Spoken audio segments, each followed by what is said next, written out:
Primeiro livro dos Reis, capítulo 12, versículo 25.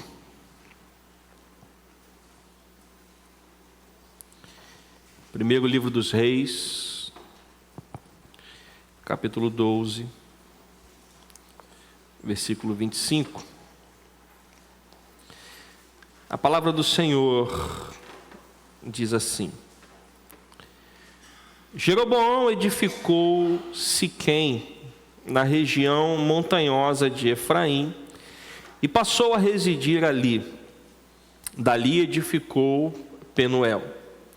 Então ele pensou: agora o reino voltará para a casa de Davi. Se este povo subir para fazer sacrifícios na casa do Senhor em Jerusalém, o coração deles se voltará para o Senhor deles, para Roboão, rei de Judá. Eles me matarão e voltarão para ele, para o rei de Judá.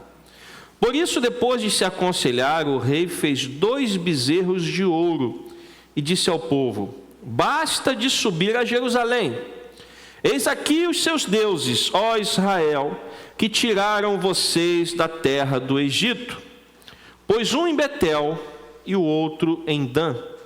E isso se tornou em pecado, pois o povo ia até Dan, cada um para adorar o bezerro.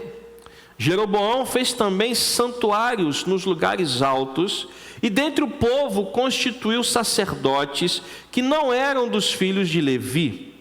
Instituiu uma festa no 8º mês, no dia 15º do mês, igual à festa que se realizava em Judá, e ofereceu sacrifícios no altar. Fez o mesmo em Betel e ofereceu sacrifícios aos bezerros que havia feito. Também em Betel estabeleceu sacerdotes que serviam nos lugares altos que havia construído. No 15º dia do 8º mês, escolhido a seu bel prazer, ele subiu ao altar que havia construído em Betel e ordenou uma festa para os filhos de Israel. Subiu para queimar incenso. O Senhor nos abençoe através da tua palavra, que o teu Espírito Santo possa falar aos nossos corações. Que o Senhor nos conduza nessa manhã segundo a tua vontade e segundo o teu querer, para que o teu nome seja glorificado neste lugar, para que o teu povo possa aprender a tua palavra, para que eu consiga transmitir, ó Pai, aquilo que o Senhor colocou em meu coração e me ordenou fazer. Louvado e bendito seja o teu nome, Senhor, para todos sempre, e que a igreja do Senhor diga amém. Nós estamos numa série de mensagens, cujo título é O Espírito de Jezabel. Nós ainda não entramos especificamente nos detalhes, nas características desse espírito. Nós estamos olhando a Bíblia primeiro e vendo como que ele se infiltra. O espírito de Jezabel, ele não chega, eu até usei essa palavra aqui, não sei quem é que lembra. Ele não chega chegando, ele vem aos poucos, ele vai se infiltrando, ele vai procurando brechas, e ele vai encontrando brechas, e ele vai entrando. E qual é o objetivo dele? Divisão. O objetivo dele é dividir o povo de Deus, é dividir o povo do Senhor, de Deus e de uns com os outros. O objetivo do espírito de Jezabel é separar o povo do Senhor e separar o povo uns dos outros. Você entendeu o que eu quis dizer? Eu sei que a frase não ficou muito boa, mas o espírito de Jezabel quer nos separar do nosso Deus e quer nos separar uns dos outros. Este é o objetivo, este é o princípio. É isso que o espírito de Jezabel quer fazer, e ele usa mentiras, enganos, falsas doutrinas, falsos ensinamentos para conseguir aquilo que ele quer, mas tudo começa com brechas. E nós começamos a falar lá em Apocalipse, da igreja de Tiatira, quem lembra? Eu tenho tentado resumir cada ponto do estudo em uma palavra. E eu espero que você lembre do que a gente já falou até agora. Em Tiatira, qual foi a palavra que nós usamos? Muito bem. Essa aí mesmo. Tiatira ficou conhecida pela sua permissividade. Permissão. Havia uma denúncia contra aquela igreja que ela sabia que Jezabel estava agindo e ela permitia. Não tomou providências. Ora, meus irmãos, o espírito de Jezabel, ele ataca qualquer igreja que queira fazer a vontade de Deus. O espírito de Jezabel ataca qualquer família que queira fazer a vontade de Deus. Não se trata só do que acontece dentro da igreja, mas dentro da sua casa também. Porque quando você abre brechas, esse espírito maligno ele vai aproveitá-las. Por isso que nós estamos estudando sobre isso, para fazer o que, irmãos? Fecharmos as brechas. O povo de Deus precisa fechar as brechas. O povo de Deus precisa entender que essas brechas precisam ser fechadas. Então, a primeira brecha que nós falamos foi lá em Tiatira, a permissividade. Nós não podemos ver algo errado e permitir que isso continue acontecendo. Depois nós falamos sobre Salomão. E quem lembra a palavra que nós usamos para Salomão? Concessões. Salomão abriu concessões, ele começou a fazer concessões para que as suas esposas levantassem altares para os seus falsos deuses. Depois de Salomão nós falamos de quem? Peguei você, viu? Depois de Salomão nós falamos de quem? Depois de Salomão nós falamos do filho de Salomão, que foi misericórdia. Roboão, lembrou agora? Roboão, nós falamos que ele cometeu 2 erros. Quem lembra? Conselhos errados, quando ele tinha a oportunidade de ouvir os anciãos a respeito do pedido do povo. E qual era o pedido do povo? Alivia o fardo dos tributos. Esse era o pedido do povo. Seu pai cobrou muitos impostos pesados, que você possa aliviar esse fardo. Roboão então se aconselha com os conselheiros que aconselhavam o seu pai, que eram os anciãos, e se aconselhou com os jovens, seus amigos.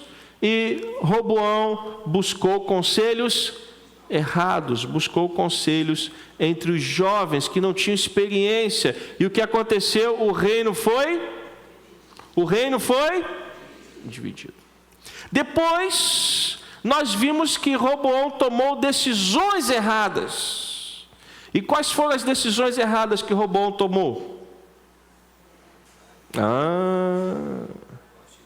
Roboão continuou sacrificando aos falsos deuses. Roboão permitiu a prática da prostituição cultural que Salomão não tinha permitido. E por causa disso, não sei se você vai lembrar, eu disse que uma pessoa voltou para a história de Israel. Sisaque, faraó do Egito. Ele volta e saqueia, leva embora os tesouros. Da onde? Quem lembra? Sisaque, faraó do Egito, levou tesouros de 2 lugares: do templo do Senhor e do palácio. Veja que lá na época de Moisés, Faraó havia sido derrotado pelo povo de Deus, pelo Senhor. Agora o povo de Deus foi derrotado por Faraó por causa do pecado. O pecado traz de volta inimigos que já haviam sido derrotados. Se nós abrirmos as brechas para o pecado, Inimigos que já haviam sido derrotados na sua vida, eles vão voltar. Pastor, mas como o senhor pode afirmar isso? Olha, o próprio Jesus Cristo afirmou. Ele disse que uma vez que uma pessoa é salva e liberta em Cristo Jesus, a casa, e ele compara a vida da pessoa a uma casa. A casa fica limpa e organizada, não é isso que a palavra de Deus diz? Mas se essa pessoa se afasta da presença de Deus, aquela casa limpa e organizada, ela fica o quê? Vazia. E aquele espírito maligno que saiu dela, que andou ao redor do mundo, quando ele vê a casa vazia, ele faz o quê? Ele volta. Inimigos derrotados podem ser trazidos de volta se brechas forem abertas. Faraó voltou. Não o mesmo Faraó, obviamente, mas a imagem é emblemática. Faraó foi derrotado na época de Moisés, e agora Faraó vem e derrota o povo de Deus. Hoje vamos falar sobre Jeroboão. Jeroboão não era filho de Salomão. Jeroboão era servo na casa de Salomão, mas ele recebeu, através do profeta Aías, ele recebe uma profecia de que o reino seria dividido por causa do pecado de Salomão, e ele recebe a profecia dizendo que ele assumiria as 10 tribos do norte, para reinar sobre elas. Isso está em 1 Reis 11, a partir do versículo 26. Vamos no versículo 30. 1 Reis 11, 30. A Bíblia diz que Aías pegou o quê? Está escrito aqui no texto. Pegou a capa nova que estava usando, rasgou em quantos pedaços? Em 12, e disse a Jeroboão: pegue 10 pedaços, porque assim diz o Senhor Deus de Israel: eis que rasgarei o reino das mãos de Salomão, e a você darei quantas tribos?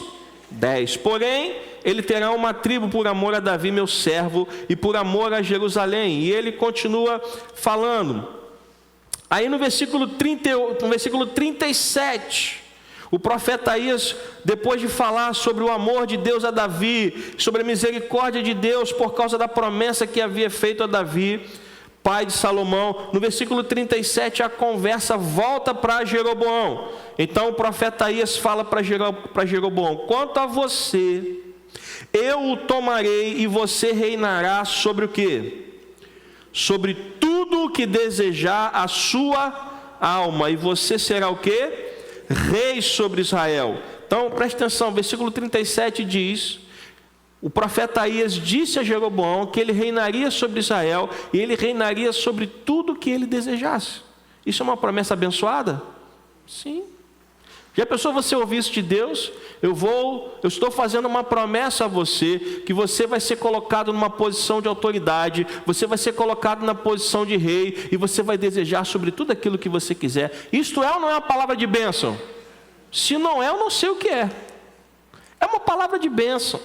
Agora, todas as vezes que Deus promete algo, Ele também condiciona algumas coisas. Versículo 38, qual era a condição para que esta bênção se cumprisse na vida de Jeroboão? Fechar as brechas.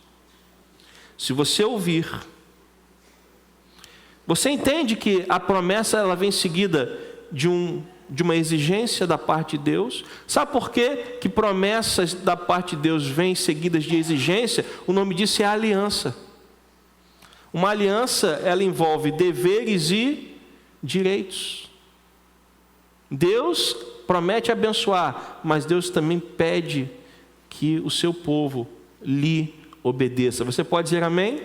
Então veja o que Deus disse para Jeroboão através do profeta Aías: se você ouvir tudo que eu lhe ordenar, e andar nos meus caminhos, e fizer o que é reto aos meus olhos, guardando os meus estatutos e os meus mandamentos, como fez Davi meu servo, e Davi era sempre a referência, porque Davi foi o rei que obedeceu a Deus durante toda a sua vida. Se você fizer tudo isso, eu farei o que por você? Disse o Senhor: eu lhe edificarei uma casa estável, como edifiquei a Davi, e darei Israel a você. Você já pensou ouvir isso de Deus? Isso é bênção ou não é, irmãos? Sim ou não? Sim, é bênção. Deus está dizendo para Jeroboão: olha, se você me obedecer, se você andar nos meus caminhos, se você fizer tudo o que eu te mandar, se você guardar os meus estatutos, os meus mandamentos, os meus juízos, eu vou abençoar você, eu vou edificar uma casa estável. Casa estável aqui é dinastia, ou seja, o seu reino vai durar, seus herdeiros vão assumir o trono depois de você, se você me obedecer.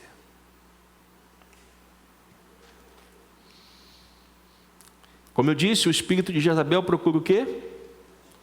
O espírito de Jezabel procura o quê? Brechas. E quem abre as brechas?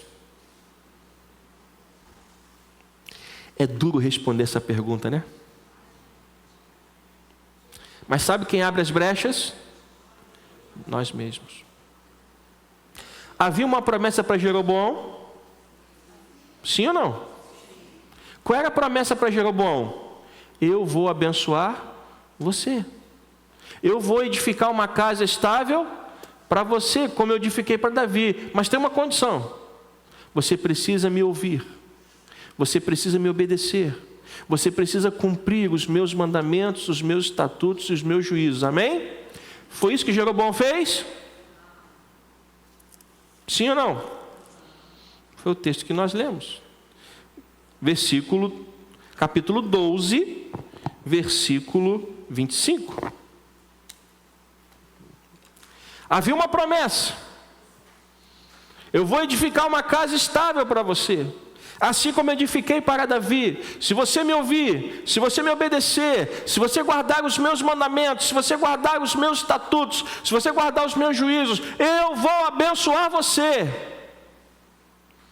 E aí o que Jeroboão fez? Ele edificou Siquém, ou seja, o reino do sul tinha uma capital, Jerusalém. Então o reino do norte, ele também edificou uma cidade para servir de lugar onde ele pudesse morar e dali governar as tribos do norte. Então ele edificou Siquém na região montanhosa de Efraim e passou a residir ali, ou seja, ele estabeleceu a sua casa em Siquém. Até aí tudo bem. Próximo versículo, versículo 26. Então, Jeroboão teve um pensamento: Deus me deu as 10 tribos do norte, eu agora sou rei sobre essas pessoas. Mas aonde estava o templo? Aonde estava o templo? Pode responder. O templo continuava onde? Em Jerusalém. Jerusalém ficava no reino do norte ou no reino do sul? Ih, pastor, a aula de geografia eu matei. Jerusalém ficava no reino do sul. Quem era o rei do sul? Roboão. Então, Jeroboão teve um pensamento: bom, eu estou com essas tribos na mão, mas o templo está onde? Em Jerusalém. Quando chegar a hora de adorar a Deus, as pessoas que estão comigo vão adorar onde? Vão adorar lá em Jerusalém. Elas vão ter que descer a Jerusalém para cumprir os cultos, as festas que Deus tinha estabelecido: a festa das cabanas, dos tabernáculos, a festa da lua nova, a festa da colheita, a festa da Páscoa. Tudo isso era celebrado onde? Em Jerusalém. Então toda hora esse povo vai ter que voltar para onde? Então um pensamento afligiu a mente de Jeroboão: o que vai acontecer? Esse povo vai voltar para a casa de Davi. Esse povo vai se virar contra mim, versículo 27. Se este povo subir para fazer sacrifícios na casa do Senhor em Jerusalém, o coração deles vai fazer o quê? Vai se voltar para Roboão. E se o coração deles se voltar para Roboão, o que vai acontecer comigo? Eles vão me matar. E Roboão vai assumir o reino. Ora, meus irmãos, percebe que aqui Jeroboão está abrindo o quê?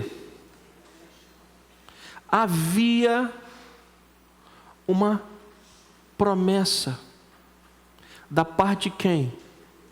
De Deus. Nós lemos aqui, lá no capítulo 11, nós lemos que o profeta Aías, Deus mandou o profeta ir até ele e dizer: olha, eu vou estabelecer o seu reino, você vai reinar sobre o que você desejar, e se você me for fiel, a sua casa será uma casa estável. Mas a partir do momento que Jeroboão abre a sua mente para esses pensamentos, ele está abrindo o quê? Sabe quem está atento às brechas? Satanás. Opa! Vi aí uma oportunidade. Jeroboão está inseguro. Jeroboão está com medo. Jeroboão está sem convicção. Então agora eu vou entrar e vou aproveitar essa brecha. Meus irmãos, é assim que o espírito de Jezabel age. Ele entra pela brecha e ele começa a destruir as coisas que Deus estabeleceu. Versículo 28.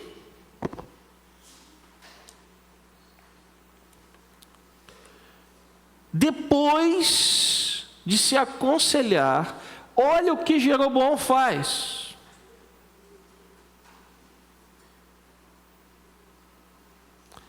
Isso te lembra alguma coisa?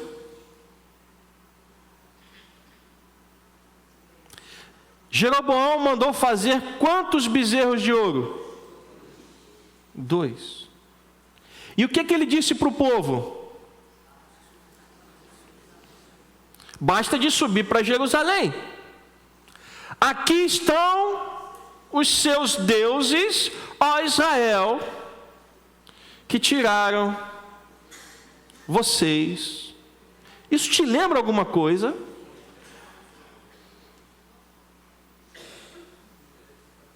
Isso te lembra o quê? Exatamente aquele dia em que Moisés estava lá no monte, recebendo a lei de Deus. E quando ele está lá, o Senhor fala para ele: Moisés, desce depressa, porque este povo já me esqueceu. Então ele desce do monte, pega Josué, que estava no meio do caminho esperando ele, e quando ele chega, ele encontra o povo ao redor de quem? De um bezerro de ouro, dizendo o que para aquele bezerro? Este é o nosso Deus que nos tirou da onde? Quando você abre brechas, o pecado volta. Primeiro, Roboão abriu a brecha, quem voltou? Faraó. Agora Jeroboão abriu a brecha, quem voltou? A idolatria do bezerro de ouro. A mesma coisa, só que agora não era um, eram, porque quando vem pior.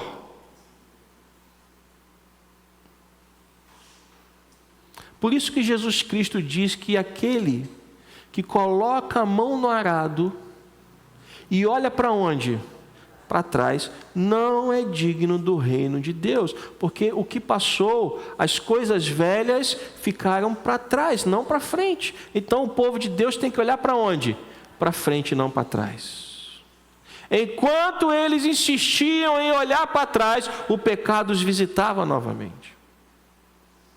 E de repente Jeroboão tem uma ideia. Sabe o que Jeroboão começou a fazer aqui, meus irmãos? Algo terrível, que infelizmente nós estamos vendo acontecer também nos dias de hoje. Jeroboão começou a mudar o culto a Deus. Havia uma prescrição de culto no Antigo Testamento. O culto a Deus no Antigo Testamento, ele era feito segundo as prescrições do próprio Deus. O culto vai ser feito dessa forma. Nessas datas, os sacerdotes vão conduzir o culto vai ser feito primeiro no tabernáculo, quando não tinha templo, depois quando foi edificado o templo, passou a ser feito no templo, ou seja, o culto no Antigo Testamento, ele tinha uma forma, ele tinha uma maneira, e tudo isso foi estabelecido por quem? Pelo próprio Deus. Quando a gente abre brechas para o espírito de Jezabel, esse espírito maligno, ele quer mudar até o culto que é prestado a Deus. O culto que nós prestamos hoje segue as prescrições de Deus através do Novo Testamento. Eu não tenho autoridade, nem eu, nem você e nem ninguém tem autoridade para mudar o culto que foi estabelecido pelo próprio Deus. Por isso que os cultos seguem sempre a mesma liturgia, porque isso é o padrão que nós vemos na palavra. O culto, ele não foi inventado, o culto não foi tirado da cabeça de um ser humano. O culto que nós prestamos até hoje, ele segue os parâmetros estabelecidos por Deus aonde? Na sua palavra. Qualquer tentativa de mudar o culto é pecado diante de Deus. E o que Jeroboão fez? O que ele começou a fazer? Ele começou a mudar o quê? O culto. O culto era para ser feito aonde? Em Jerusalém. Então, primeira coisa que ele fez: vocês não vão mais para lá. Vocês não vão mais para lá. A Bíblia diz que ele fez 2 bezerros de ouro, e no versículo 29, ele colocou um em Betel e outro em Dan. Ou seja, com isso, ele já mudou o culto de lugar.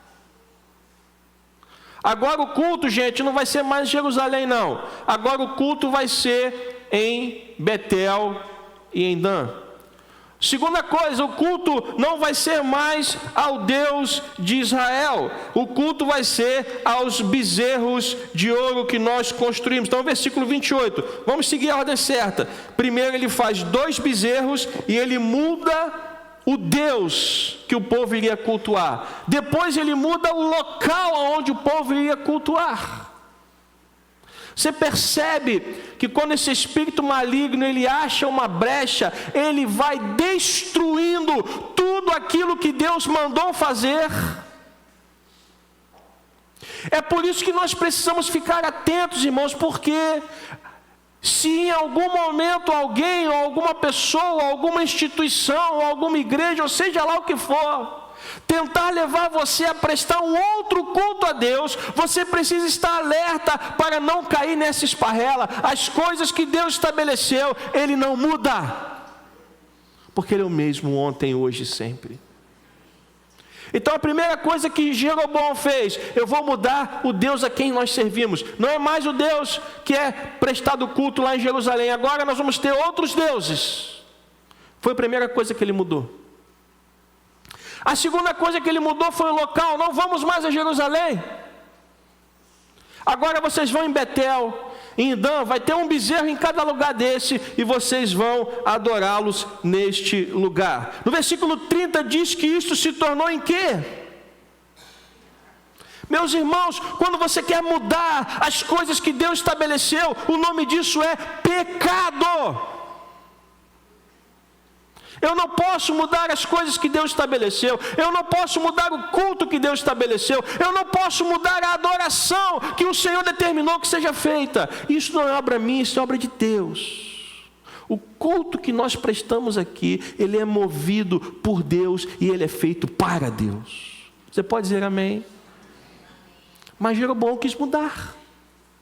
Bom, vamos fazer o seguinte, vamos mudar. Vamos mudar o Deus? Vamos mudar o lugar? E a Bíblia diz que isso se tornou em pecado. Mas se tornou em pecado para quem? Para o povo. O povo abriu a brecha e caiu em... Mas pastor, eles estavam obedecendo a ordem do rei. Se a ordem do rei for contrária à ordem do Deus de Israel, ela tem que ser desobedecida. Alô? Se a ordem do rei fosse contrária à ordem de Deus, quem é que deveria ser obedecido? Lá no Novo Testamento, quando os apóstolos foram presos, os fariseus, os mestres da lei, os saduceus, disseram para eles: olha, a gente vai soltar vocês, mas a partir de agora, vocês parem de pregar esse negócio aí, porque agora vocês têm que obedecer a gente, senão a gente vai prender vocês de novo. Qual foi a resposta dos apóstolos? Antes importa obedecer a Deus do que aos homens. Você não muda o culto e fica tudo bem. Você não muda a adoração a Deus e fica tudo bem. O povo caiu em pecado, porque o povo se rendeu a esta adoração. Afinal de contas, era mais perto ir para Betel e Dan do que a Jerusalém. Poxa vida, até que esse rei fez um negócio bom para a gente. Eu agora não preciso mais ir até Jerusalém. Quem morava perto de Jerusalém é uma maravilha, não é verdade? Ora, quem mora aqui na rua da igreja é mais fácil de chegar do que quem mora num lugar mais distante, sim ou não? Se a gente pegar a igreja, tirar a igreja daqui e botar na esquina da sua casa, você vai ficar feliz? Oh, glória! Mas o seu sacrifício em sair da sua casa e vir até este lugar de adoração também é visto por Deus, você sabia disso? E Deus disse: este servo, esta serva me ama, porque sai da onde está e vem para a minha casa. Então o sacrifício de vir até a casa do Senhor não é um sacrifício, é uma alegria, porque a gente vem para esse lugar adorar o Deus Todo-Poderoso. Você pode dizer amém? Mas Jeroboão mudou e muita gente gostou. Não, agora está mais pertinho da minha casa. Agora eu não preciso mais ir para Jerusalém. Agora tem Betel, eu posso até escolher, agora tem 2. Antes só tinha 1, agora tem 2. Antes só tinha Jerusalém, agora tem Betel e tem Dan também. Só que Jeroboão não parou por aí. Primeira coisa, ele mudou o Deus. Agora não era mais o Deus de Israel, eram os bezerros de ouro. Ele mudou, o que mais?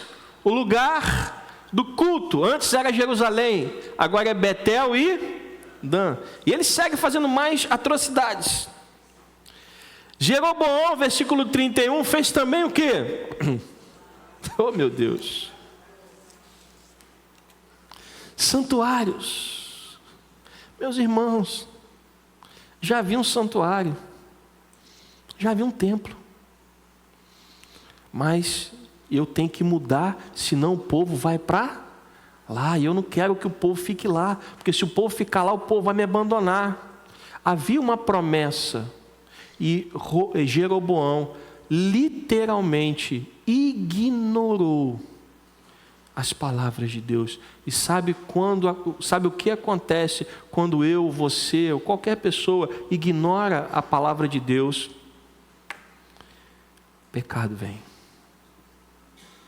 Nós não podemos ignorar a palavra de Deus.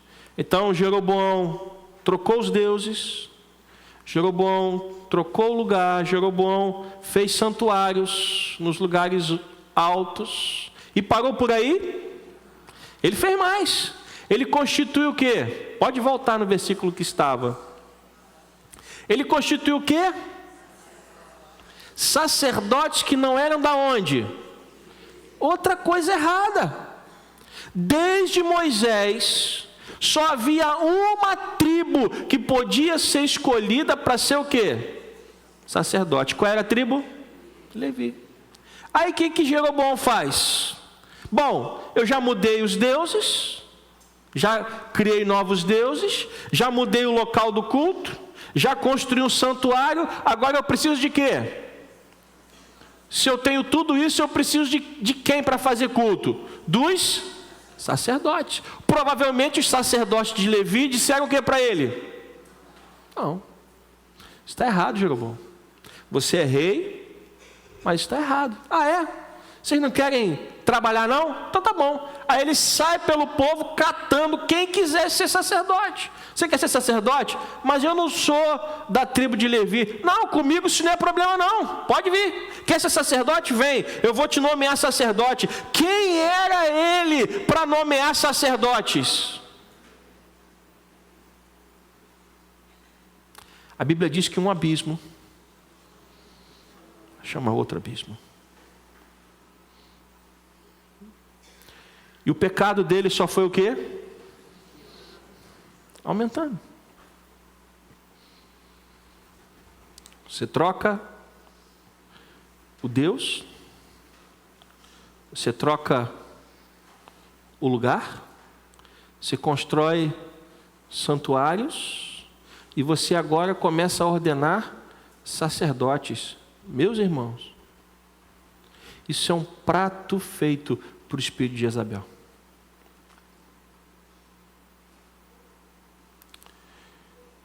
Nada, deixa-me te dizer uma coisa, nada pode ficar entre você e Deus. Nada pode ficar entre você e o seu culto a Deus. Nós temos eventos que nós fazemos fora. Nós temos reuniões de comunhão, de confraternização que nós fazemos fora da igreja. Mas nenhuma dessas coisas fica no lugar do culto. O culto é sagrado. Se alguém disser para você que uma reunião externa, ou que uma comunhão externa é suficiente para você, que isso substitui o culto que você presta aqui na igreja, pode dizer para essa pessoa que essa pessoa está mentindo. E pode falar que foi eu que mandei falar. Porque nada substitui o nosso culto a Deus, nada. Tudo que a gente faz fora é complementar. Mas se você escutar esta frase, não, você já recebeu a palavra aqui, agora você não precisa ir no culto não, você pode dizer mentira. O pastor André falou que é mentira, e eu provo na palavra. Nada substitui o nosso culto a Deus, nada. Nada fica no lugar do nosso culto. Nós temos 4 cultos nessa igreja. 4. Terça de manhã, quinta-feira à noite, domingo de manhã e domingo e nós nunca marcamos nenhuma atividade extra nesses dias e nesses horários. Nunca. Porque o culto a Deus, ele é sagrado.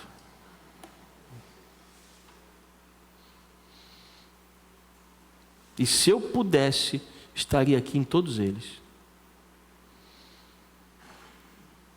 Porque nada me dá mais prazer do que estar na casa de Deus. Nada. Deus me tirou das trevas. O Senhor me tirou de um poço de lama e me deu uma nova vida. Eu andava perdido no pecado e eu recebi uma oportunidade que ninguém mais poderia me dar. E se hoje eu estou aqui nesse púlpito pregando, é pura obra e graça do Espírito Santo, porque eu sou um pecador igual a você.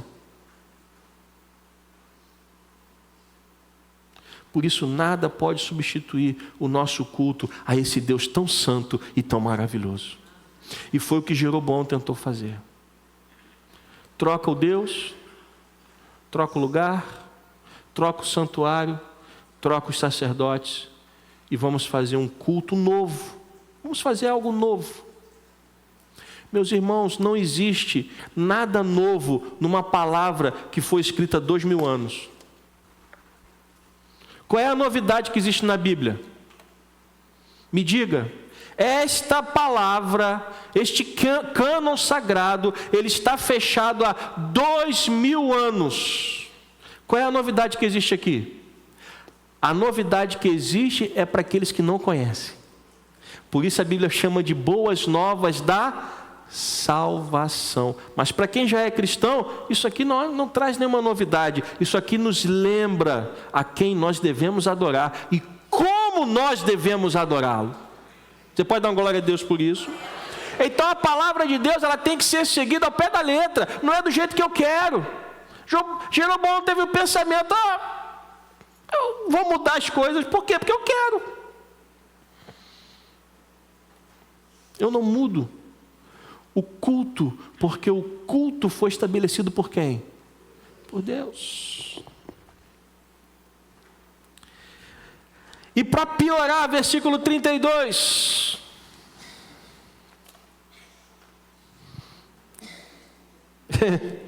Meu Pai, só Jesus Cristo. Eu leio essas coisas, eu fico perplexo. Ele trocou Deus. Ao invés de adorar o Deus de Israel, eles começaram a adorar os 2 bezerros de... Ele trocou o local da adoração, do culto. Ao invés de ser Jerusalém, passou a ser Betel. Ele construiu santuários. E ele ordenou sacerdotes como ele bem quis. E agora ele resolveu fazer o quê? Vamos fazer uma festa. Por quê? Porque as festas faziam parte do ano litúrgico de Israel. Então o que ele fez? Para que ninguém vá lá nas festas em Jerusalém, eu vou instituir festa aqui também. Então o que ele fez? Ele instituiu uma festa no 8º mês, no 15º dia do mês. Não, uma festa no 8º mês, no dia 15º do mês, igual a festa que era feita onde? Já tem uma festa em Judá, mas agora eu vou instituir uma festa onde? Aqui também. Por quê? Porque eu quero. Porque eu quero. E ofereceu sacrifícios no altar. E fez o mesmo em Betel, e ofereceu sacrifícios aos bezerros que havia feito. Também em Betel estabeleceu sacerdotes que serviam nos lugares altos que ele havia o quê? Construído.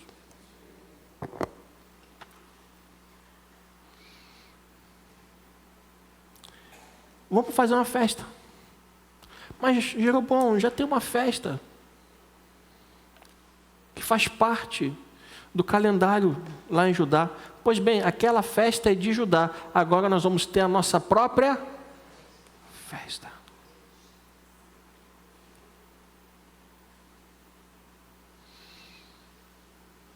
Você não muda. Eu estou falando muitas coisas, eu sei que você não vai guardar tudo que eu estou falando, mas eu quero que você guarde uma coisa pelo menos. Ninguém muda as coisas de Deus. Ninguém tem autoridade para mudar aquilo que Deus determinou. Nem eu, nem você, nem ninguém.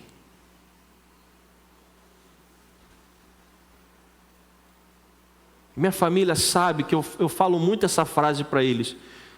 Não por causa deles, mas por causa de coisas que eu vejo. Eu digo para eles: brinca com qualquer coisa, mas não brinca com as coisas de Deus. Não brinca com as coisas de Deus. Não toca nas coisas de Deus. Não mexe nas coisas de Deus, igreja. Não mexe naquilo que Deus estabeleceu. Isso é sério. Eu não posso inventar coisas. Agora eu vou inventar coisas. Eu vou inventar isso, eu vou inventar aquilo. Por quê? Porque eu quero.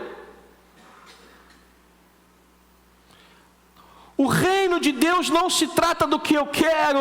O reino de Deus não se trata do que você quer. O reino de Deus se trata do que Deus quer. Então eu não posso inventar. Jeroboão inventou. Ele instituiu uma festa.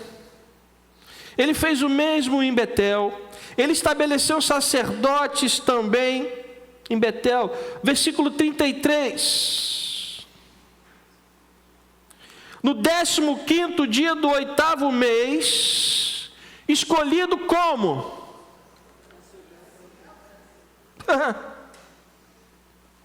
Por que Jeroboão escolheu esse dia? Porque ele quis. Está escrito, não sou eu que estou dizendo, ele escolheu ao seu bel prazer. Isso quer dizer, traduzido, ele escolheu esse dia porque ele quis. E quantas pessoas estão indo atrás de falácias, de fábulas, de pessoas que não querem o seu bem, mas querem a sua lã. Pessoas que fazem cultos e fazem reuniões e fazem encontros porque decidiram que aquilo era o que elas queriam fazer. E quantas pessoas estão sendo enganadas porque estão deixando de seguir a palavra. Meus irmãos, a palavra de Deus é algo sério. Não se brinca com as coisas de Deus. E eu fico triste quando eu leio uma passagem como essa. Quando eu vejo aqui, no 15º dia do 8º mês, escolhido ao seu bel prazer.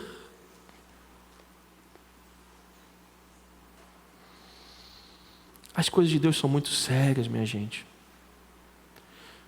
E aí, Jeroboão escolheu esse dia e foi lá, subiu ao altar que ele havia construído em Betel e ordenou o quê? Está aqui na tela? E ordenou o quê? Uma festa para os filhos de Israel e subiu para fazer o quê? Só que acontece uma coisa, meus irmãos. Lá no capítulo 11, nós vimos o profeta Aías falando com esse mesmo homem. Se você me obedecer, se você me ouvir, se você guardar os meus estatutos, se você guardar os meus mandamentos, eu farei para você uma casa estável. Jeroboão obedeceu? Quando Deus te promete algo e estabelece condições, Ele espera que você cumpra para que Ele te abençoe. Mas quando você desobedece, não são as bênçãos de Deus que vão te seguir, mas vai ser a mão de Deus que vai pesar. E eu não estou falando isso para te ameaçar, eu estou apenas mostrando a você o que acontece quando a gente não leva as coisas de Deus a sério. Jeroboão subiu no 15º dia do 8º mês, escolhido ao seu bel prazer. Ele subiu até o altar que ele havia construído em Betel, ordenou uma festa e subiu ali para fazer o quê? Ele subiu ali para quê? Pois bem, capítulo 13, versículo 1. Neste mesmo momento, por ordem do Senhor, quem é que chega? Um homem de Deus que veio da onde? De fora de Israel. Deus mandou alguém de fora, porque Israel havia se corrompido. O espírito de Jezabel encontrou uma brecha e fez uma lenha. Ele afastou uma nação inteira da presença de Deus. E eu quero dizer para você, se esse espírito maligno conseguiu afastar uma nação inteira, você acha que ele não consegue afastar uma igreja? Você acha que ele não consegue afastar uma família? Deus não dorme, meus irmãos. A Bíblia diz que o guarda de Israel não dorme nem dormita, ou seja, Deus não cochila. Quando Jeroboão sobe para queimar incenso, chega o profeta do Senhor. Um homem de Deus que foi enviado de Judá até Betel. E quando o profeta chega, Jeroboão estava junto ao altar para fazer o quê? Próximo versículo. Por ordem do Senhor.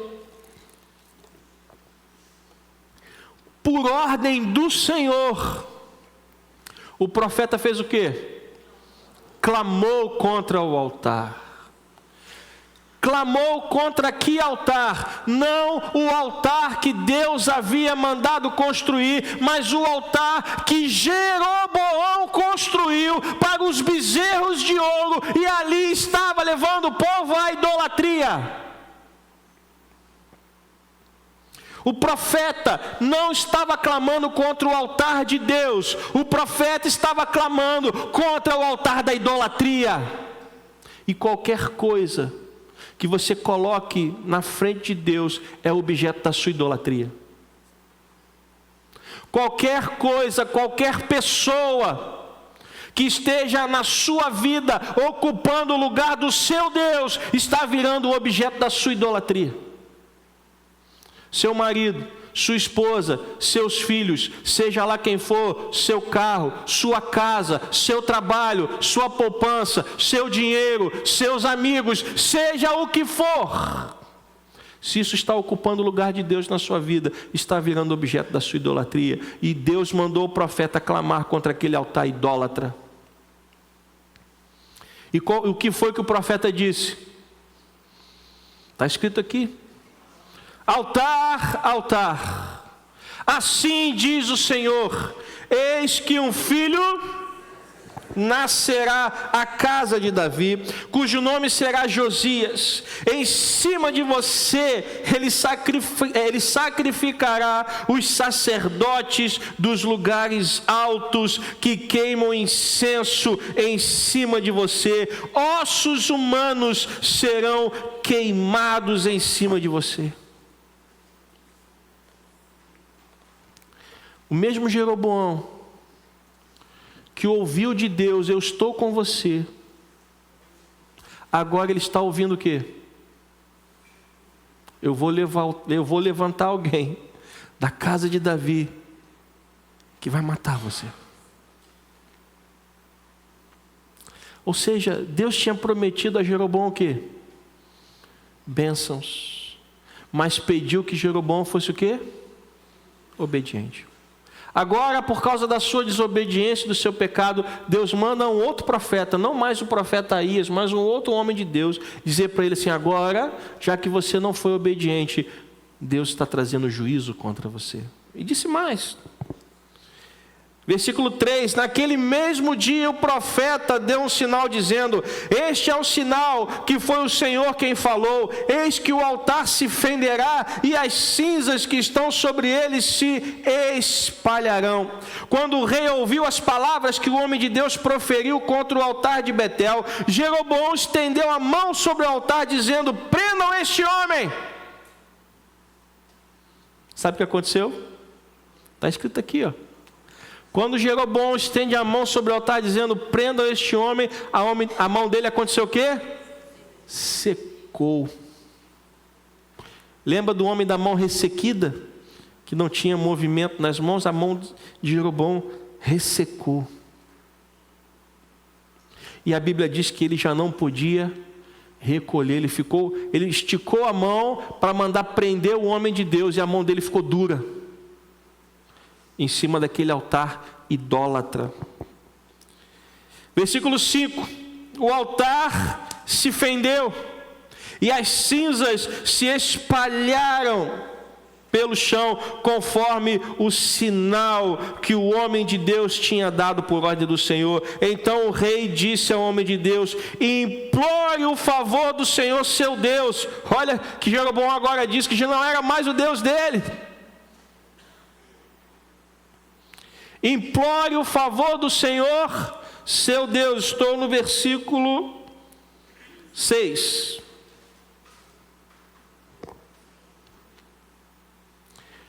Jeroboão agora estava falando que o Deus de Israel não era mais o Deus dele, era o seu. Implore o favor do seu Deus. Olha como o pecado, ele tem poder para mudar a vida de uma pessoa. As brechas.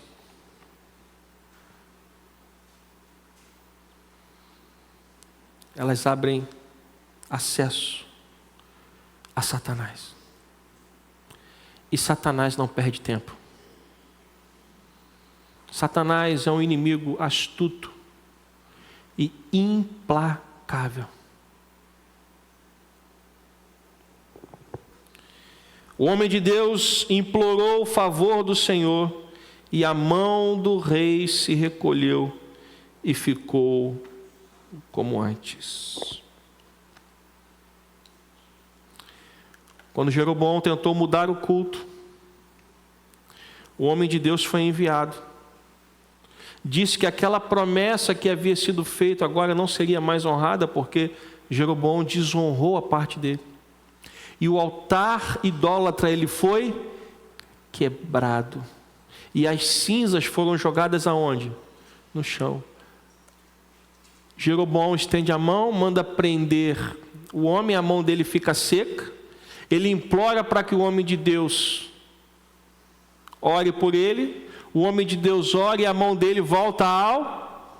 E aí você vai dizer assim, puxa vida, agora Jeroboão tomou jeito. Não é possível, pastor, depois de tudo isso, não é possível que esse homem não tenha tomado jeito. Deixa a Bíblia responder. 1 Reis, capítulo 13, versículo 33.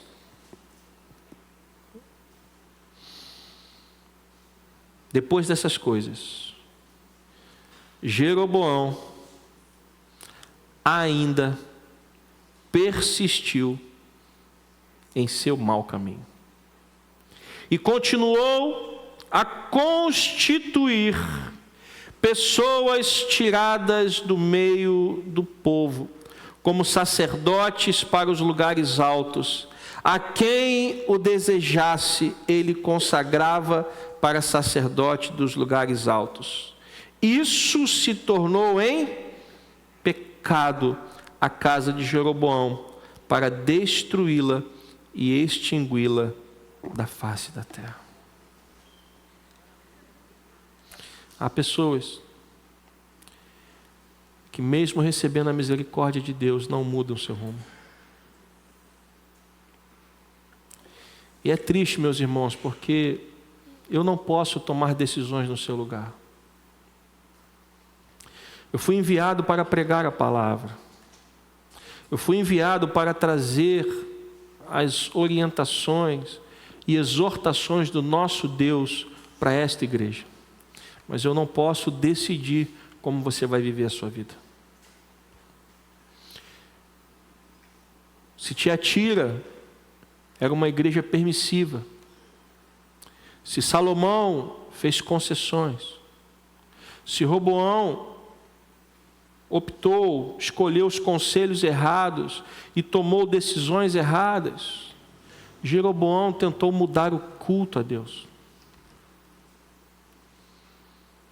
Ou melhor, tentou mudar o culto para um culto a outro Deus.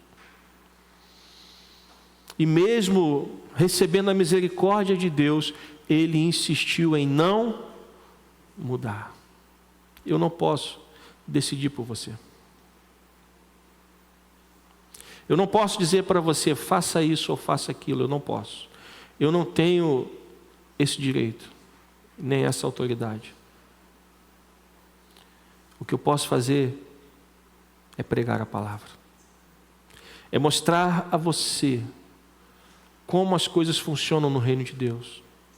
Se você continuar lendo o capítulo 14, eu não vou ter tempo de ler agora, o filho de Jeroboão fica doente. Jeroboão já tinha rompido relações com o profeta Aías. Ele manda a mulher dele, disfarçada, ir até o profeta Aías, para ver se o profeta poderia dar uma palavra de cura para o filho dele. Quando a mulher de Jeroboão chega na casa do profeta Aías, Deus já tinha visitado o profeta, e ele disse, você é a mulher de Jeroboão, eu sei o que você veio fazer aqui. Diga para o seu marido que a criança vai morrer e toda a sua casa também.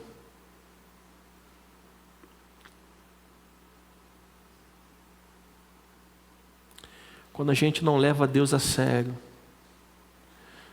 coisas ruins acontecem, meus irmãos. E eu não estou falando isso para colocar medo em você, eu estou dizendo isso para você, para que você saiba que existe uma opção: obedecer a Deus.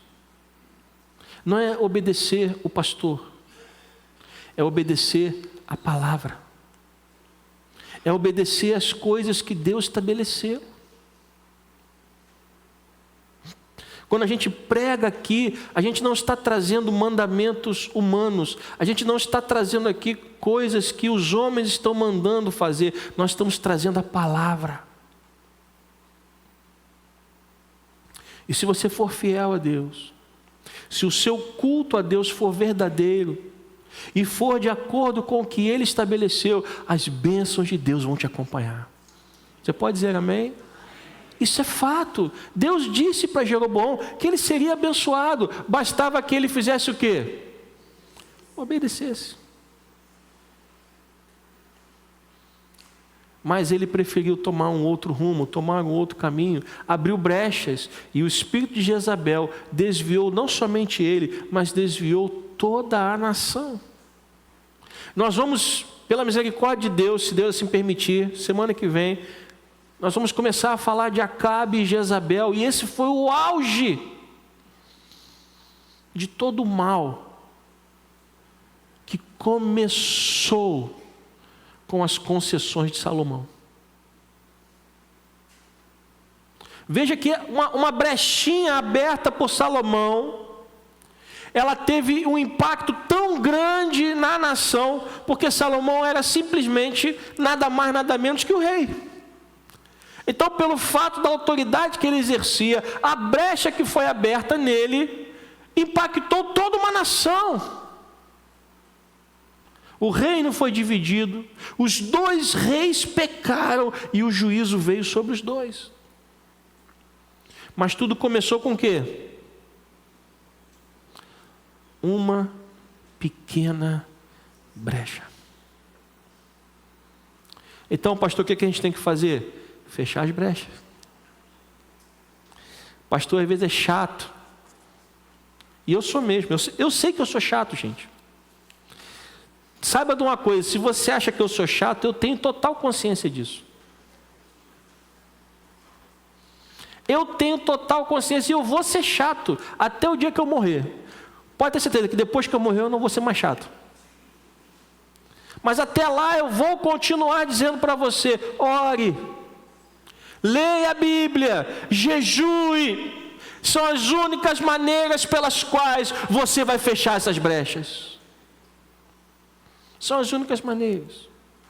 Ah, pastor, mas não tem uma oração forte aí? Não, não tem. Ah, pastor, não tem um amuleto que o senhor possa dar? Não, não existe isso. Ah, pastor, não tem uma corrente que a gente pode fazer? Não. Nem a corrente da sua bicicleta vai te ajudar. Jesus disse: vigiai e orai. Como é que a gente vigia e ora? Estando atento àquilo que a palavra de Deus manda. E a Bíblia diz que nós precisamos ter uma vida piedosa. E uma vida piedosa é uma vida de leitura, oração e jejum. Não tem truques, porque também não tem segredos. Tudo está claramente colocado na palavra. Agora, se eu insistir em caminhar longe, em viver longe da presença de Deus, as brechas vão se abrir. E deixe-me te falar uma coisa: Satanás, ele é implacável. Ele não descansa, ele não dá folga, ele não dá trégua. Ele dividiu um reino. Nós precisamos estar unidos, meus irmãos. Porque a Bíblia diz que nós somos o corpo de Cristo Jesus. Nós não somos um pedaço do corpo, nós somos, não existem vários corpos. O corpo de Cristo, ele é um só. Então nós precisamos entender que a nossa unidade, ela se dá através da ação do Espírito Santo e através da nossa obediência. Obediência ao quê, pastor? A palavra. Em vários momentos da Bíblia você vai ver isso. Deus disse para Jeroboão: se você fizer o que é certo, eu vou te abençoar. Deus disse para Caim: se você proceder bem, eu também não vou aceitar a sua oferta. Disse ou não disse? Em vários momentos da Bíblia. Deus disse a Davi, quando ele pecou com Batseba, ele disse: eu tirei você de trás das ovelhas, eu coloquei você sobre rei, como rei sobre o meu povo, eu dei a você tudo que você me pediu, e se você tivesse me pedido mais, eu te daria mais. Por que você fez isso? Meus irmãos, nós servimos a um Deus que nos ama incondicionalmente. Ele podia pegar todo mundo e todo mundo de uma vez jogar lá no inferno, e ainda assim ele seria totalmente justo. Sim ou não? Mas o amor de Deus transbordou em graça sobre nós. Ele entregou o seu Filho na cruz, por mim e por você. Ele já fez tudo. E sabe o que ele pede agora de nós? Uma coisa só. O que ele pede? Obediência. É difícil obedecer? Não. É que a gente às vezes não quer. Pastor, mas eu acho que podia ser assim. Desculpa, mas o que eu acho também não importa. Se você falar assim: pastor, o senhor acha alguma coisa? Eu acho muita coisa, mas o que eu acho não tem a menor importância e a menor relevância. Se comparado com a Bíblia, não serve de nada. Então, meus irmãos, vamos aprender a viver uma vida de obediência a Deus, a sua palavra. Como está escrito: buscai, pois, em primeiro lugar o reino de Deus e a sua justiça, e as demais coisas serão acrescentadas. Amém? Vamos ficar de pé.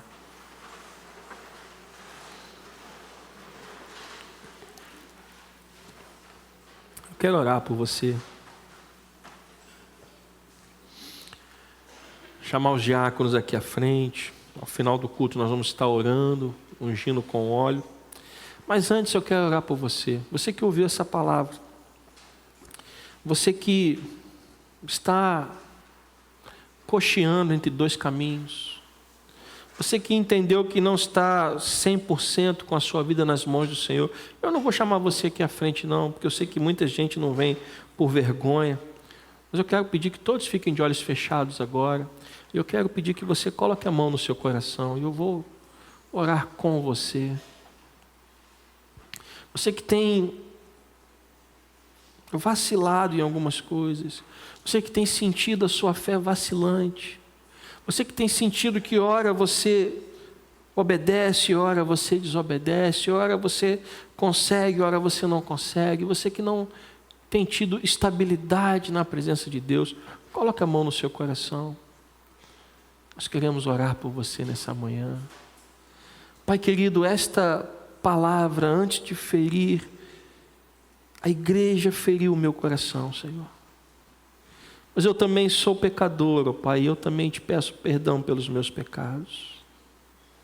E nesse momento, Pai, eu quero te pedir, ó Deus, que o Senhor possa abençoar os meus irmãos e minhas irmãs que estão com a mão no seu coração, como um gesto, Senhor, diante da Tua presença, querendo dizer: Pai, a partir de hoje, eu quero ter um coração estável.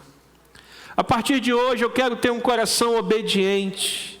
A partir de hoje, eu quero cumprir a Tua palavra na minha vida. A partir de hoje, eu quero fazer tudo aquilo que o Senhor me manda fazer, ó Pai.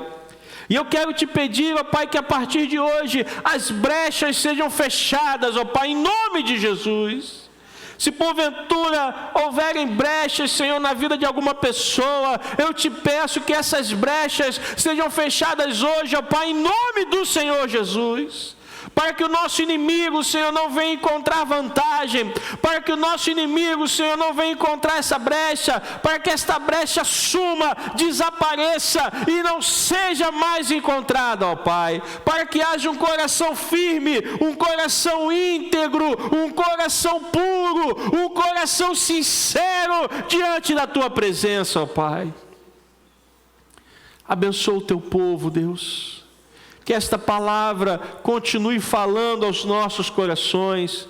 Que esta palavra continue, Senhor, trazendo vida aos nossos corações. Que esta palavra continue nos despertando para a necessidade de nós vivermos uma vida de obediência à Tua palavra, Senhor. Pai querido, Pai amado, louvado e bendito seja o Teu nome, Jesus. Abençoa cada irmão, a cada irmã que está com a mão no seu coração. Que haja transformação nessa manhã. Em nome de Jesus. Diga amém. Que Deus abençoe a sua vida. Logo mais, se o Senhor permitir, estaremos de volta.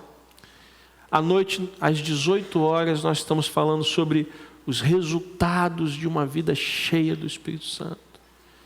Eu quero deixar esse convite para você. Venha à casa de Deus. Venha ouvir a palavra de Deus.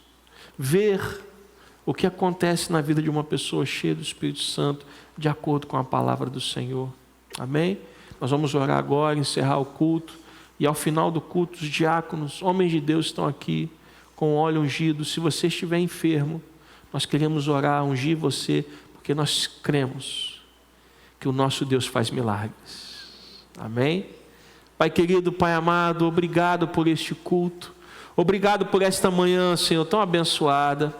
Que o Senhor possa nos levar agora, Pai, em paz e segurança, de volta aos nossos lares. Dá-nos uma tarde abençoada na Tua presença, ó Pai. Que o Teu Espírito Santo continue falando aos nossos corações. Louvado e bendito seja o Teu nome para todos sempre. Que a graça do nosso Senhor e Salvador Jesus Cristo, o amor de Deus, o nosso Pai, a comunhão e as consolações do Espírito Santo sejam sobre nós, Igreja do Senhor, não só hoje, mas para todo sempre. Que o povo do Senhor diga amém. Deus te abençoe. Vá em paz, uma tarde abençoada, em nome de Jesus.